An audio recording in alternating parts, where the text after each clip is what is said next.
Good morning everyone, শুভ সকাল বন্ধুরা। কেমন আছো তোমরা? আশা করি ভালো আছো। চলে আসলাম নদীর ধারে। ব্রহ্মপুত্র নদী দিয়ে জাহাজ যাচ্ছে, সেটাও ক্যাপচার করে নিয়েছি মোবাইলে। সুপ্রভাত, গুড মর্নিং, শুভ সকাল। খুব ভালো থাকবে তোমরা, সুস্থ থাকবে, সবল থাকবে, খুব ভালো থাকবে। আমিও ভালো থাকবো বন্ধুরা।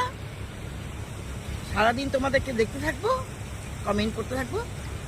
তুমি আমাকে দেখবে, খুব ভালো লাগে তোমাদেরকে। আর পরের ভিডিওতে দেখা হবে বন্ধুরা।